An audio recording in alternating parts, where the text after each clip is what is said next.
সেই সময়ের যখন মানুষ এবং মনস্টারদের মধ্যে শত্রুতা ছিল। মনস্টাররা মানুষের ওপর হামলা করে মানুষের প্রাণ নিয়ে নিত, আর কয়েকজন ধার্মিক মানুষ এই মনস্টারদের হত্যা করে মানুষদের বাঁচিয়ে নিত। এবার মুভি শুরু হয় দুজন মনস্টার শিকারীকে দেখিয়ে। তারা বরফের রানীর কাছে এসেছে। এই বরফের রানীর সৌন্দর্যে মাতোয়ারা হয়ে অনেক পুরুষ নিজের প্রাণ ত্যাগ করেছে। যেহেতু সে সবার প্রাণ নিচ্ছে, তাই ওস্তাদ তার প্রিয় শিষ্যকে সঙ্গে নিয়ে বরফের রানীর বিনাশ করতে এসেছে। এখানে ওস্তাদ প্রথমেই তার শিষ্যকে বরফের পাথরে পরিণত করে। এরপর ওস্তাদ এবং বরফের রানীর মধ্যে যুদ্ধ হয় এবং যুদ্ধ শেষে বরফের রানী পরাজিত হয় এবং ওস্তাদের কাছে বন্দী হয়ে যায়। এরপর ওস্তাদ যে পাত্রে মনস্টারকে বন্দী করে সেই পাত্রটি তার শিষ্যের হাতে দিয়ে বলে, এটিকে একটা সুরক্ষিত এবং পবিত্র জায়গায় রেখে এসো। এবার শিষ্য এমন একটি জায়গায় আসে যেখানে আগে থেকেই অনেকগুলো মনস্টার বন্দী রাখা আছে। এখানে এসে সে বরফের রানীকেও সেই সব মনস্টারদের মধ্যে বুদ্ধদেবের নাম করে বন্দী করে রাখে। এরপর সিন চেঞ্জ হয়ে আমাদের দুজন সাপকে দেখানো হয়। এরা দুজন বোন, এরা ইচ্ছে মতো নিজেদের রূপ পরিবর্তন করতে পারে। এর মধ্যে বড় বোন সাদা সাপ, তার নাম সুজান, আর ছোট বোন সবুজ সাপ, তার নাম স্কুইজি। তারা যে পাহাড়ে বসবাস করে সেই পাহাড়ে একদিন 5জন বন্ধু কিছু জড়িবুটি পাতা খুঁজতে আসে, কারণ তারা সকলে চিকিৎসক। আর তারা একটা জড়িবুটি ফুল খুঁজতে এসেছে। সেই ফুলটির সাহায্যে তারা ওষুধ বানাবে। তাদের মধ্যে একটি ছেলের নাম শিয়ান। তাকে ফুল খেতে দেখে দুই বোন খুব অবাক হয়। ছোট বোন অর্থাৎ সবুজ সাপ দুষ্টুমি করে তার সামনে সাপ রূপে চলে আসে। বেচারা শিয়ান নদীতে পড়ে যায়। এখানে সুজানের খুব খারাপ লাগে, তাই সে মানুষের রূপ ধরে শিয়ানকে বাঁচাতে চলে যায়। সে জলের মধ্যে নিজের শ্বাস দিয়ে শিয়ানকে বাঁচায়। যখন শিয়ানের জ্ঞান ফিরে আসে, সে তার বন্ধুদের দেখতে পায় এবার। কিন্তু সে বারবার একটি মেয়ের কথা বলে। তার বন্ধুরা মনে করে জলে পড়ে যাওয়ায় হয়তো তার হ্যালুসিনেশন হয়েছে, তাই সে কোনো মেয়ের কথা বলছে। আসলে শিয়ান সুজানের কথা বলছে। তারা সেখান থেকে চলে যায়, কিন্তু সাদা সাপ শিয়ানকে ভালোবেসে ফেলে। সে সারাক্ষণ শিয়ানের কথাই ভাবতে থাকে।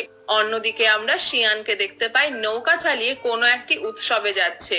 এর সঙ্গে সঙ্গে সেই ওস্তাদকেও দেখানো হয়। সে এবং তার শিষ্য ওই একই উৎসবে যাচ্ছে। তারা ওই উৎসবে যাচ্ছে কেননা ওই উৎসবে অনেক মনস্টার আসবে, আর এই মনস্টাররা মানুষের ক্ষতি করবে। অলরেডি তারা অনেক মানুষের ক্ষতি করে ফেলেছে। এদিকে সুজান শিয়ানকে না দেখে থাকতে পারে না, তাই সে তার বোনকে নিয়ে উৎসবের পথে রওনা হয়। সেখানে পৌঁছে সে তার বোনকে বলে, তুমি আমাকে শিয়ানকে খুঁজে এনে দাও। সে নিজে যায় না, কারণ সে চায় শিয়ান তাকে কতটা মনে রেখেছে সেটা দেখতে। এখানে সবুজ সাপ শিয়ানকে খুঁজতে যাওয়ার সময় তার ওস্তাদের শিষ্যর সঙ্গে দেখা হয়। শিষ্য যখন সকল মনস্টারদের খারাপ বলে, তখন সবুজ সাপ তাকে বোঝানোর চেষ্টা করে যে সকল মনস্টার খারাপ নয়, অনেকে ভালো আছে। কথা শুনে শিষ্য ভীষণ অবাক হয়। সে বলে, মনস্টার আবার ভালো হয় নাকি? তারা তো মানুষের শত্রু। কথা বলার সময় সবুজ সাপ শিয়ানকে দেখতে পায়। সে শিয়ানের কাছে গিয়ে বলে, আমার বড় বোন তোমাকে খুব পছন্দ করে। কিন্তু শিয়ান মানতে নারাজ। সে বলে, আমি কেন তোমার বোনকে পছন্দ করতে যাব? আমি তো তাকে চিনিই না। এবার সবুজ সাপ জলে নেমে পড়ে এবং ধাক্কা দিয়ে তাকে নিজের বোনের কাছে নিয়ে যায়। সেখানে সে পালানোর চেষ্টা করে, কিন্তু সুজান কোনো মতে তাকে ধরে ফেলে। সুজান তাকে নিজের ভালোবাসার কথা জানায়, কিন্তু সে বলে, আমি অন্য আরেকজনকে ভালোবাসি। তার মুখ তো আমি দেখিনি, কিন্তু সে জলের তলায় নিজের শ্বাস দিয়ে আমার জীবন বাঁচিয়েছে। কথা শুনে সুজান বুঝতে পারে শিয়ান তার কথাই বলছে। সঙ্গে সঙ্গে সুজান শিয়ানকে ধাক্কা দিয়ে জলে ফেলে দেয় এবং সেও জলে নেমে পড়ে।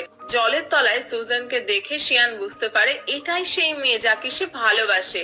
এবার তারা দুজন দুজনের ভালোবাসা স্বীকার করে নেয়। অন্যদিকে সবুজ সাপ আবার সেই শিষ্যের কাছে যায়। এখানে ওই শিষ্য তখনও মনস্টারদের খুঁজে বেড়াচ্ছে, আর সবুজ সাপ তাকে সাহায্য করে। এখানে কয়েকটি ভয়ঙ্কর মনস্টার আগে থেকেই ছিল। তারা বাদুর মনস্টার, ভীষণ ভয়ানক। এইবার এই গুরুর শিষ্য তাদের সঙ্গে ভালো সাহসিকতায় যুদ্ধ করে এবং যুদ্ধের একদম শেষ পর্যায়ে সেখানে থাকা মনস্টারদের প্রধান তাকে টেনে সেই নৌকার মধ্যে নিয়ে যায় এবং তাকে কামড়ে দেয়। তখন নিরুপায় হয়ে সে তার ওস্তাদকে ডাকে। এবার বাদুর মনস্টার তাকে নিয়ে পালানোর চেষ্টা করে, কিন্তু এক পর্যায়ে এসে তাকে ফেলে দিয়ে পালিয়ে যায়। ওস্তাদ তাকে ধরে নিয়ে একটা অগ্নি লাভার মধ্যে ফেলে দেয়। ওই শিষ্যের নাম হলো নাংরেন। বাদুর মনস্টার কামড়ে দেওয়ায় সে অনেকটা অসুস্থ হয়ে পড়ে।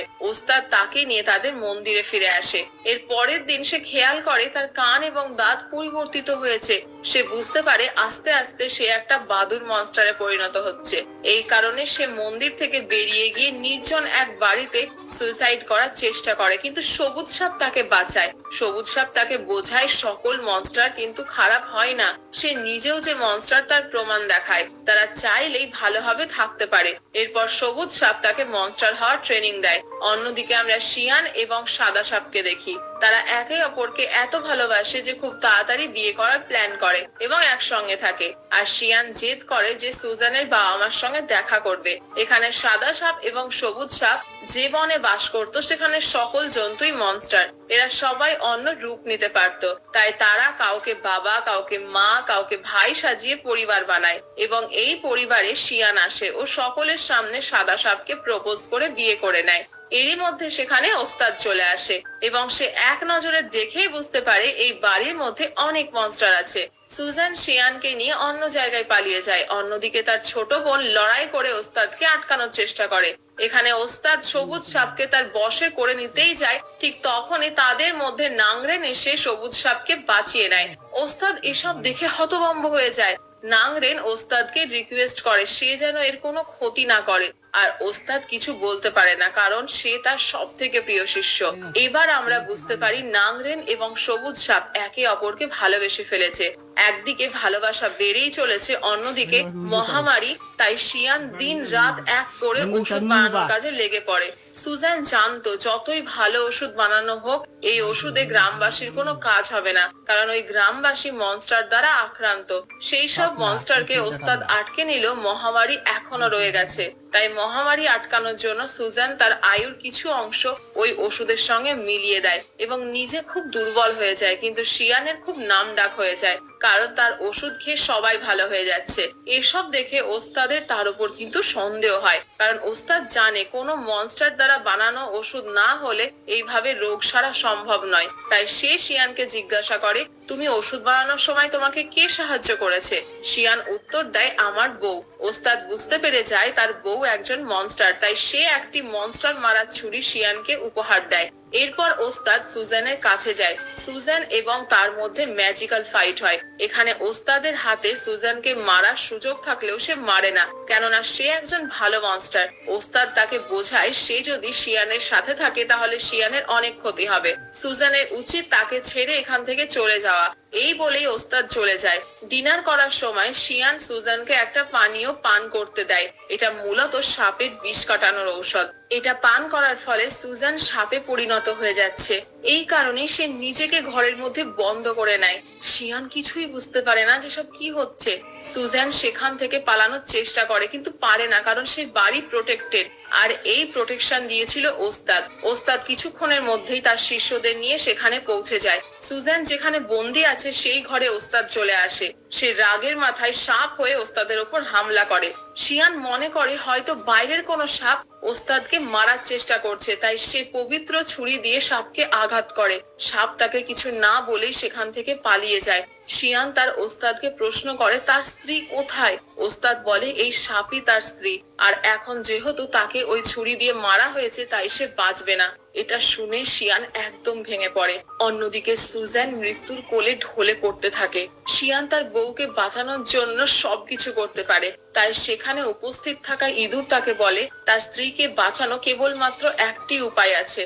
যেখানে ওস্তাদ সমস্ত মনস্টারদের বন্দি বানিয়ে রেখেছে সেই জায়গায় একটি শিকড় আছে। সেই শিকড়টি যে কারোর প্রাণ ফিরিয়ে দেওয়ার কাজে লাগে, কিন্তু সেখানে যাওয়া কোনো সহজ ব্যাপার নয়, কারণ সেই জায়গায় মনস্টাররা বন্দি রয়েছে এবং অনেক বিপদ রয়েছে। শিয়ান কোনো কিছুর পরোয়া না করেই শিকড় আনতে চলে যায়। সেখানে হাজারো ছলনাকে হার মানিয়ে সে ওই শিকড় নিয়ে নেয়। ওই শিকড় হাত দিয়ে ধরার সঙ্গে সঙ্গে সেখানে অন্ধকার নেমে আসে।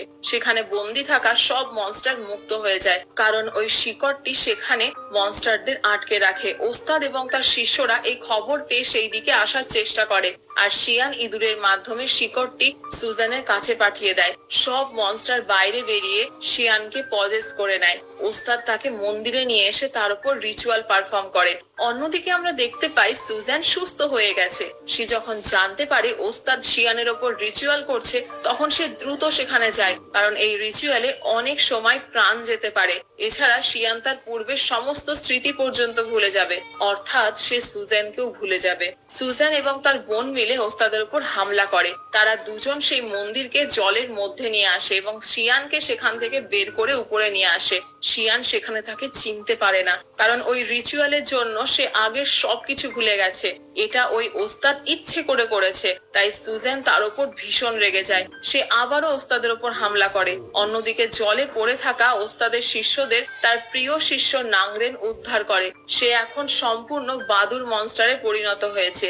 এটা দেখে ওস্তাদ বুঝতে পারে আসলে সকল মনস্টার খারাপ নয়। এখানে ওস্তাদ সুজানের সাথে পেরে ওঠে না, তাই ধ্যানে বসে যায় এবং ঐশ্বরিক শক্তির মাধ্যমে সুজানকে কোনোভাবে সেই মনস্টার বন্দি করা জায়গায় আটকে নেয়। এখানে সুজান আর্তনাদ করতে শুরু করে। সে একবার তার স্বামী শিয়ানের সাথে দেখা করতে চায়, আর এক্ষেত্রে তাকে স্বয়ং বুদ্ধদেব সাহায্য করে। সে শিয়ানের কাছে যায়, তাকে জড়িয়ে ধরে কিস করে। অমনি শিয়ানের সবকিছু মনে পড়ে যায়। তখনই এক দৈব শক্তি সুজানকে উড়িয়ে নিয়ে চলে যায় এবং মনস্টার বন্দি করার সেই জায়গায় তাকে বন্দি করে নেয়। আর এইভাবেই তাদের ভালোবাসা করুণ অবস্থায় রয়ে যায়। তাদের ভালোবাসা অপূর্ণ অবস্থায় থেকে যায়। অন্যদিকে তার বোন সবুজ সাপ নাংরেনের সাথে ভালোবাসায় বাধা পড়তে চায় না, কেননা সেও ভয় পায় যদি তাদের ভালোবাসারও এইরকম করুণ পরিণতি হয় সেটা ভেবে। অপরদিকে শিয়ান তখনও হাল ছাড়ে না। সে সেখানেই থেকে যায় যেখানে সুজানকে আটকে রাখা হয়েছে। তার দৃঢ় বিশ্বাস একদিন না একদিন সে তার ভালোবাসাকে, তার ভালোবাসার মানুষকে নিশ্চয়ই ফেরত পাবে। আর মানুষ ও মনস্টারের ভালোবাসার এই করুণ দৃশ্য দেখিয়ে, এই অপূর্ণতা দেখিয়ে এই মুভিটি এখানে